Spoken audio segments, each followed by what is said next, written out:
And welcome to Steve Shenk on Food. Steve, welcome to the show. I just asked her if I should sit on the basket, and this is Steve Shenk on Food. Come on, go ahead. Well, this is Steve Shenk, food expert, founder of Go Foods Global and eFoods Direct, and we were referring to this basket. That's what I kind of thought. So this is a show all about food, and Steve, of course, is an author, an entrepreneur, a philanthropist, and he speaks and lectures all over the country about food and preparing with food. And Steve, you have a great company and a great solution for people who are suffering through food situations, from people to, in the midst of a famine, not having enough food in their cupboards, to just general food information that people may not know. I have found you to be a great source of wisdom, and my own cupboards have changed since knowing you. So we've got this new show that's coming to you right here live from our studios in the Rocky Mountains, and Steve Shenk will be teaching us about food and what things we should be aware of, maybe things that we don't know that we should know to help feed our families. sounds like a deal to me. The fascinating thing, you tell people, hey, we're going to talk about food, and everybody says, well, I already know about food. I eat it every day. That's true, but the interesting thing that's happening here in this country is that our food supply is being perverted quite severely by all the additives, preservatives, and things that go bump in the night, and also some of the imports and that type of thing. And there is a lot that people need to know. We have things occurring like these recalls, the tremendous number of recalls that we've had just this year of meat products as a result of E. coli, salmonella, and everything else that, every little critter that comes along looking for lunch seems to want to chew on us.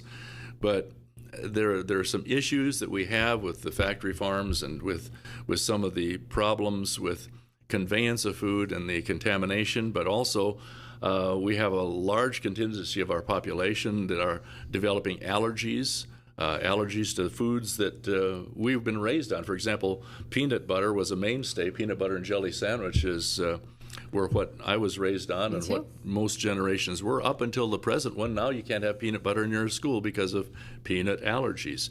We've got all sorts of things happening to us, and a lot of them are connected with our food supply and what's going on with it. We have 50% of our population in this country not able to afford their food, and so they're being subsidized some way or other with food stamps, churches, various government programs, and just private help. So food becomes an interesting issue for everyone. Here's a concept. The extent to which you're dependent is the extent to which you've given power over yourself to that on which you depend. Now, as you think about that, I know some folks up in Minnesota are watching that. That's the state from which I have escaped, and that will take them a little while to assimilate, but the rest of you will understand what I mean when any dependency that you have makes you basically give power over yourself to that dependency. Obviously, we need to breathe, so we're dependent on air. And if we don't get the air, we pretty much soon recognize our dependency.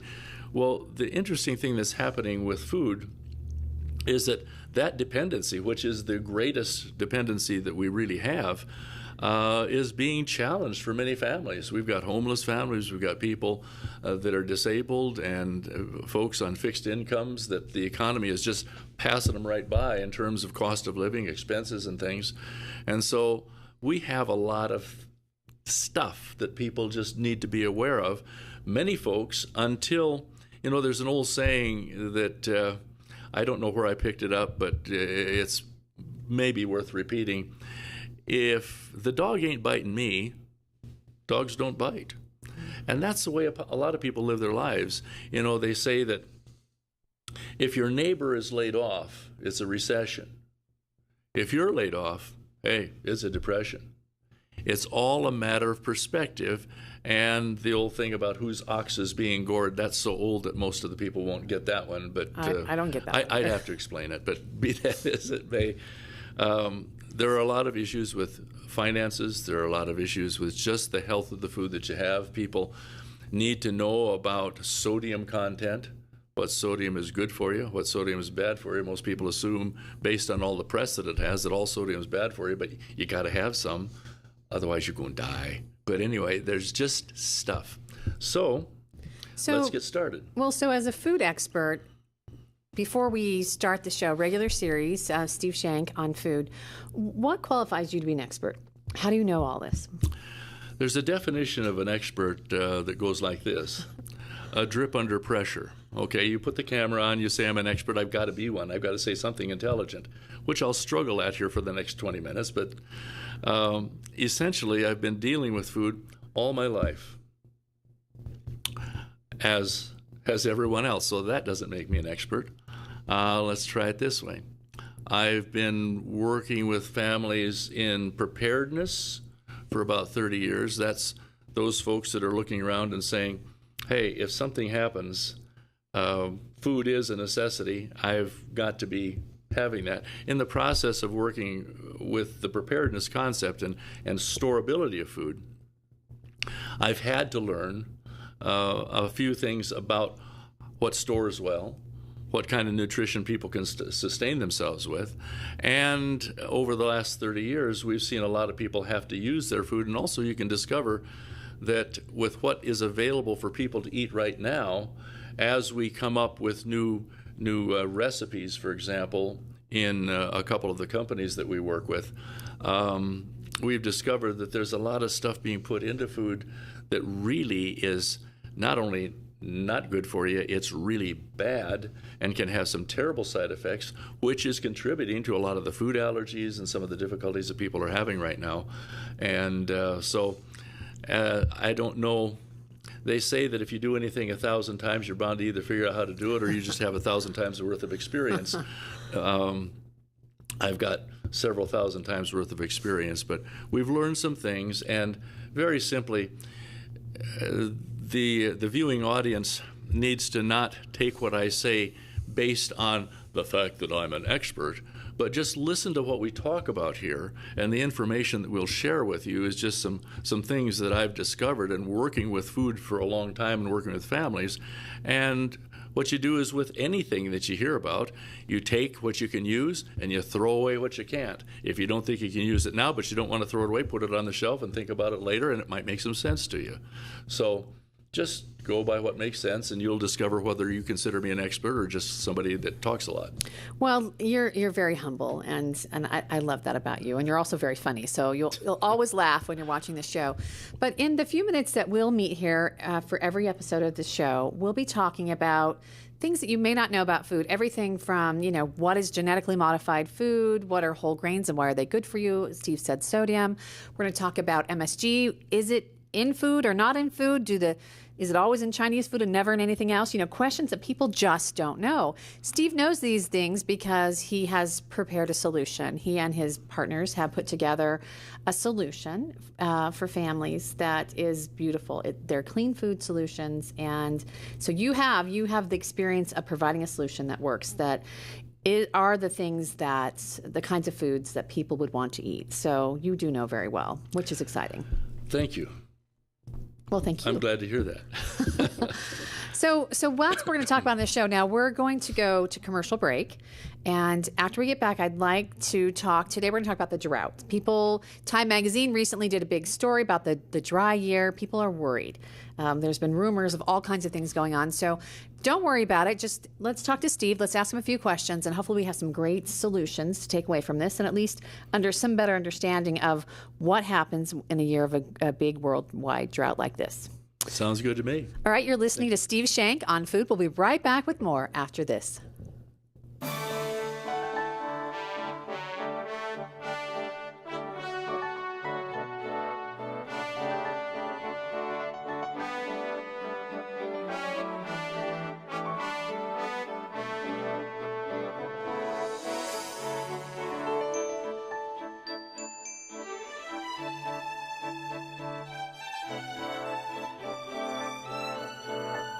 Have you ever realized that freedom is spelled F-O-O-D, food? After air and water, food is our greatest dependency. What if you got a supply of the best food on the planet? Food that tastes better, is better for you, is safer, is less expensive, stores for a long time, stores in very little space, and is so fast and easy to prepare that a 10-year-old can present you with a gourmet meal in 20 minutes.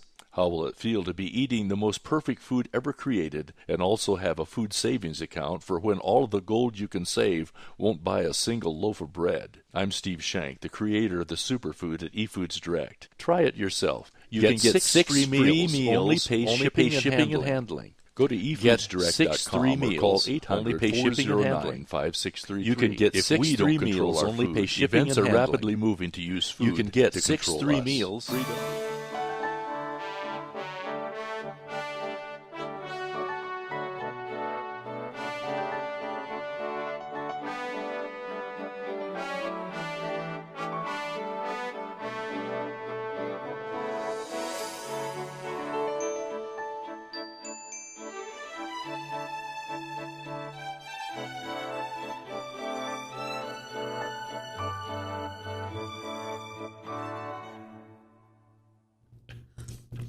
And welcome back to Steve Shenk on Food. Thanks so much for joining us. We hope you get to gain some valuable information about food from Steve Shenk. He is an author, food expert, and he's the founder of 2 very well-known and exciting food companies that you can find out more about on a Facebook page. And by the way, you can join Steve Shenk on Facebook and watch this show every week live on Steve Shenk, right on Facebook. And you can also go to steveshenk.me.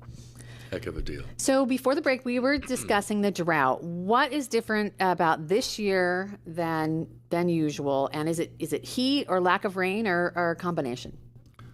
Well, what we're dealing with, we're in the 7th year of a worldwide famine.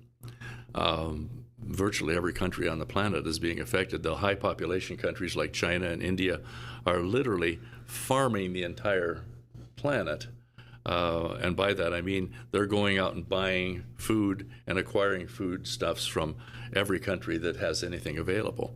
One of the things that's happening here in the United States is we, in 1959, had the capability of producing enough food to feed the entire planet 5 times over. Now we're actually importing about 40% of our food, 35 to 40% of our food, which is scary when you have a large percentage of our growing area. Basically, our bread basket, the Midwest, is in severe drought, and they're losing a huge percentage of their crops.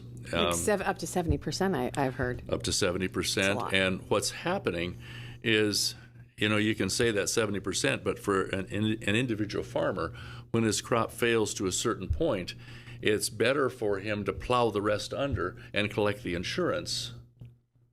And so you don't even have that last little bit on some of the farms that are in trouble.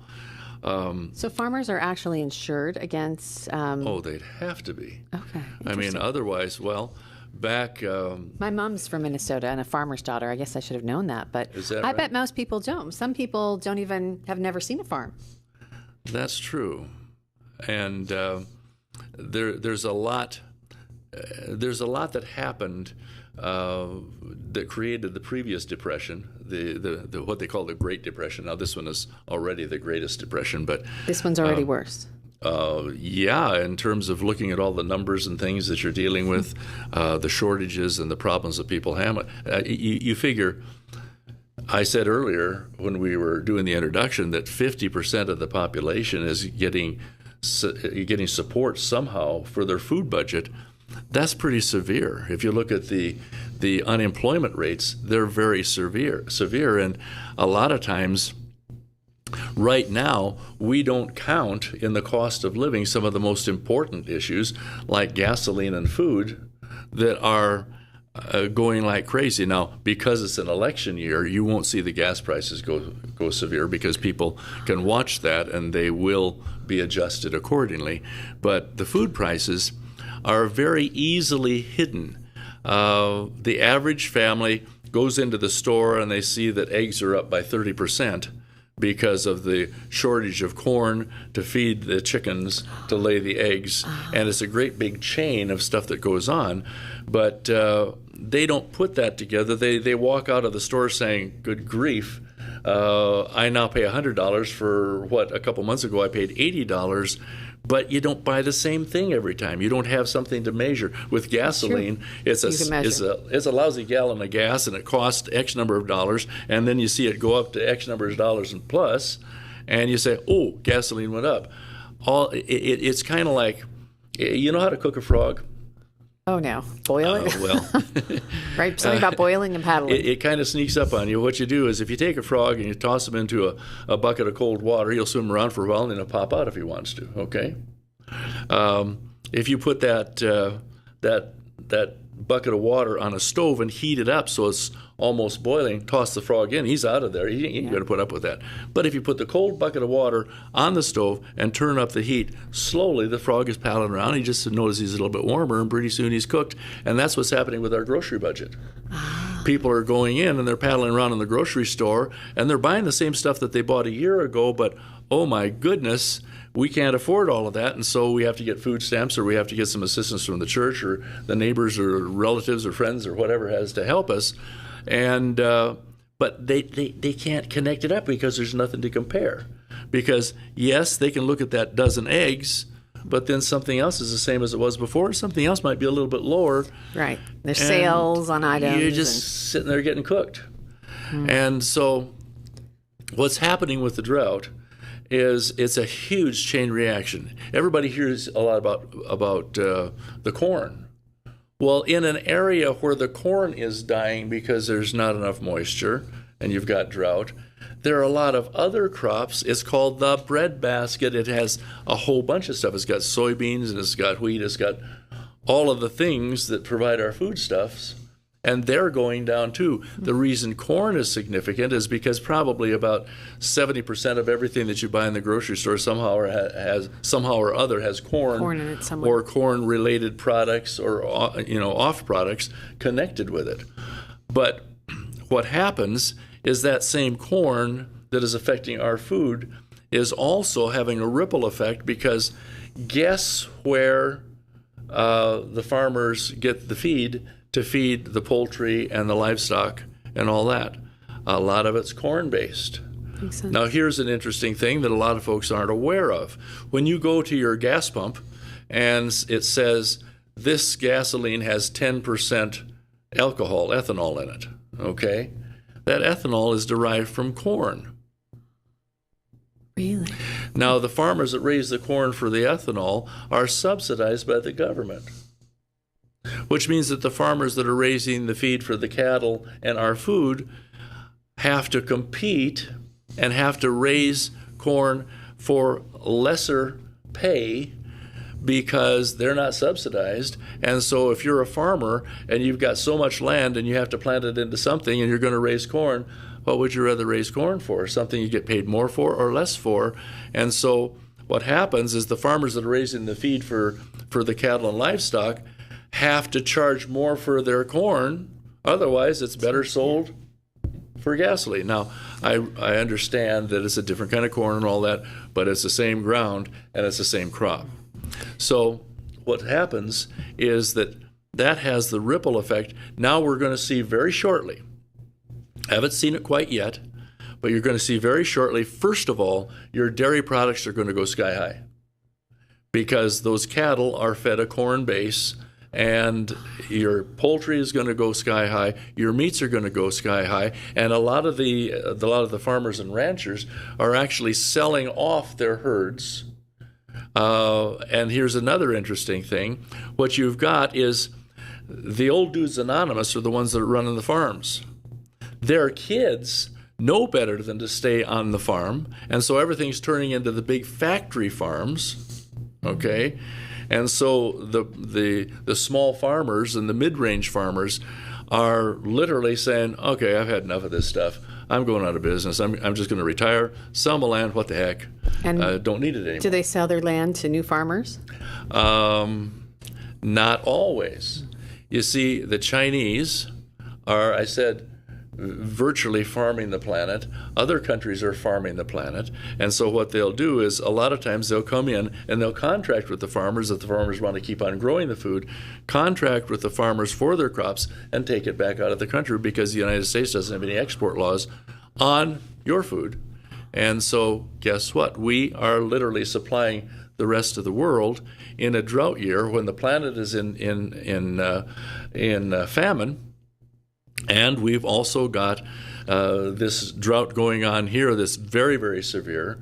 And so the fascinating experience that people are going to have, and it's not going to be fun, is that right now they're not seeing huge increases in prices because the shortages haven't occurred, because most people don't realize that right now we're living on last year's crop, not the one that's being grown this year. And there was a drought last year, but it wasn't as bad as the one this year.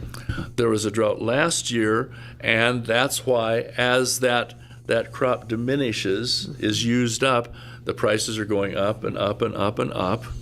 And when the fuel prices were going up, that raised it because the farmers that had used the diesel fuel to harvest, plant their crops, and all this kind of stuff had to pay more for that. So everything increases in cost. But about October, the futures market will be able to predict what this crop that they're now raising and harvesting has to offer. And at that point, the prices are going to be absolutely interesting, to say the least.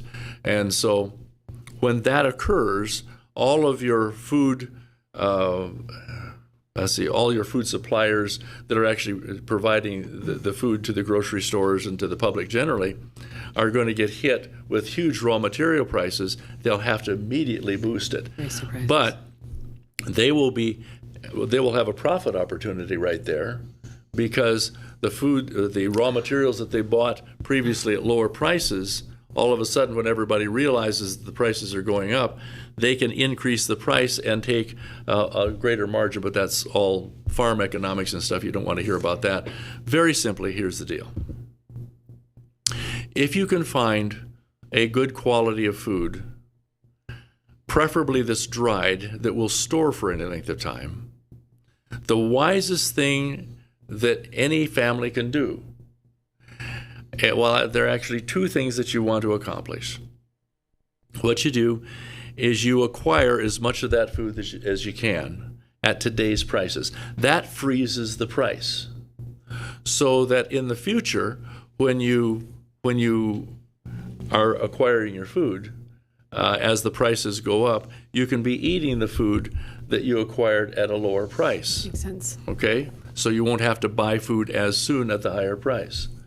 So that freezes the price.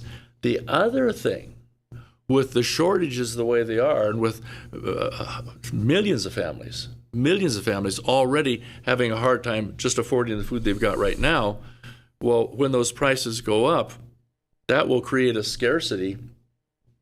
Even if you can spend twice as much and still get that dozen eggs, a lot of families, those eggs just became no longer available to them.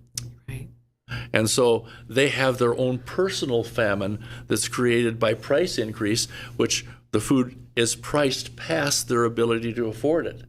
So by acquiring a supply of food now that is storable, be very careful it doesn't have a bunch of MSG added, a bunch of hydrogenated oil, and all the things that, make you walk sideways and one eye travel to the other side of your head. But the fact is, if you can put in a supply at today's prices, 6 months from now, you'll be eating very inexpensive food compared to what you'd have to buy then.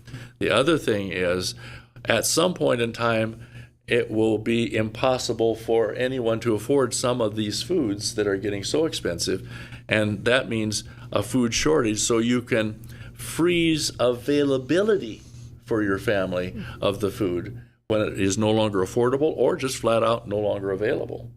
So that's the counsel, to think in terms of what the old timers did.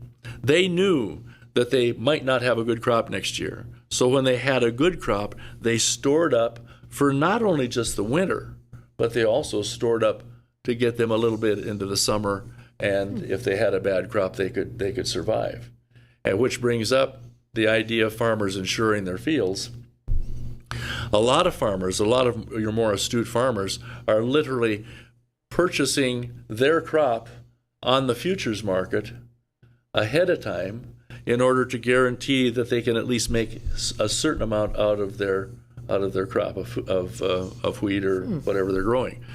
But they have to insure their crop, because if they had a bad year and they were just depending on the income from that crop, they'd be in trouble. So there is crop insurance, and when it gets to the point where some of these farmers and ranchers are right now in the Midwest and the other areas. The Midwest isn't the only place that gets hit by drought, but these farmers get to the point where they see that they're not going to have a profitable crop. They plow it under, collect the insurance, and we have that much less food. So that's what we're dealing with right now. So what you're saying is because of the heat and this drought that's gone on for many years, food prices are going up because there is less food. Absolutely. Yeah. So less food, more people, I'm sure, on the planet, and less money for many people who are out of work and struggling to buy that more expensive food. So buying something that's storable for later sounds like a great idea. Sounds very smart. Well, for many families, it's already proving to be actually survival, because when it gets to the point where there is no affordability, it's the same as if there was no food. And we have a unique situation that I believe that has not occurred as a combination of events for a long time, or maybe not ever, where you've got the entire planet that is hurting for food supplies. China has been working like crazy for the last 3 years just to get some water on some of their wheat crop, and they've lost 60% of their crops just this last year. So it keeps on going and going and going. But for each individual family, there is something they can do. You have power over the greatest dependency you have if, in fact, you freeze the pricing and you freeze the availability by acquiring a supply to hedge against when there is none. And you have some great, there's some great delicious options out there. And for more information on that, you can go to steveshenk.me or go to Facebook and find Steve Shenk there, Steve Shenk on Food, and you'll get that information. And hopefully we'll help your family. Sounds like a deal. And the main thing is, it's kind of like the old saying, each of us as a family has to look at it this way. If it is to be, it's up to me. And with regard to dependency, freedom is never free. You have to take care of yourselves. That's what America is all about, and that's what we're trying to accomplish by being independent, free Americans. Independent. Food's your greatest dependency. That's where it's at. Thanks for joining us on Steve Shenk on Food.